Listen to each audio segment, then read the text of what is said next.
standing outside waiting for you.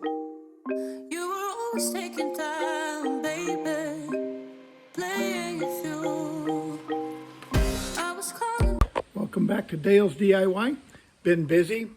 Got the truck on the frame. Got the frame measured out. It'd have been easier to do this with the cab off of the frame, but I wasn't that confident in my measurement skills. So I set the cab on, made sure everything's lined up, got the motor sitting where I want it, and then we marked out and measured the frame, and now we're cutting it apart. So let me show you how everything looks. Okay, you can see that we had to take the front clip off.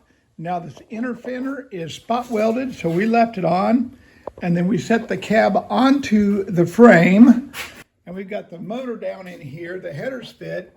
There's just a little bit of clearance back here, and the heater box fits, but that is with 2 inches of body lift. We got the body lift right there with the polyurethane bushing, and we have the header that we cut apart and welded. It fits by about 1/4 of an inch right up there, and then it goes and tucks away just like it's supposed to.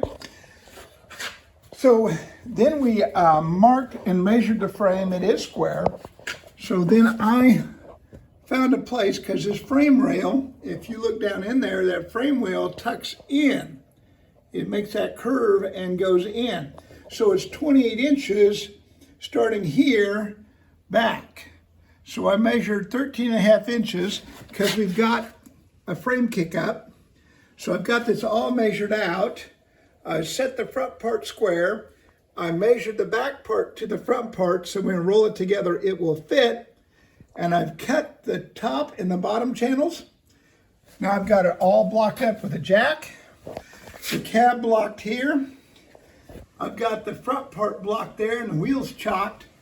And when I roll this frame and weld it back together, I'm going to reinforce it with some panels on the inside of the frame rail and also on the outside.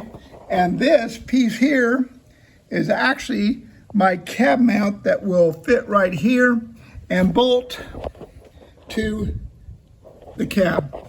So bolt the cab down and then finish up that bracket. So I'm going to finish cutting the sides pieces.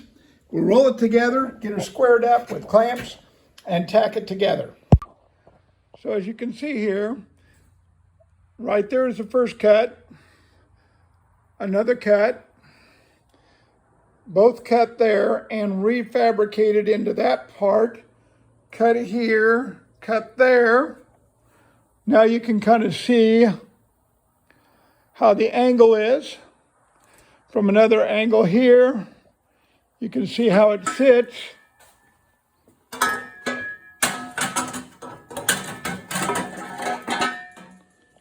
And they're like that. So hopefully you can see the multiple angles so that if you want to do this, you can make it fit too.